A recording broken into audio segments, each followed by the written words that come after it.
Метео, Велес.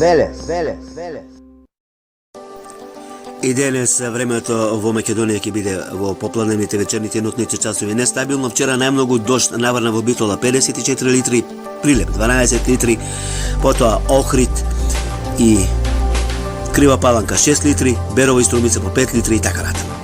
Нестабилно во Струмичко, потоа нестабилно се очекува Кавадаречкиот, Неготинскиот регион, јужно према Демир Капинско, према Кожув, јужно од Скопскиот регион, јужно и югозападно од Велешкиот регион, но секогаш нагласувам дека можно и во Велешкиот регион, да кажем дека Велес околу градот Велес се е камењасто, па затоа и тешко привлекува вода, но сепак можно и во Велес има некоја кратка нестабилност.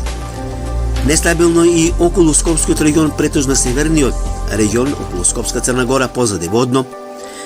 Нестабилно Скичевскиот регион, Битолскиот, Преспанскиот регион, Охридско-Преспанскиот регион, Ресенскиот регион.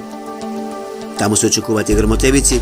На некои места е можен и засилен ветер, претежно овче полието, Велес долж по Врдарието, можно и појава на град. Значи претежно нестабилно ќе биде јужните делови, југозападните и југоисточните делови државата, но и на некои други места. Ете такво време до крајот на денот недела. Метео, Велес.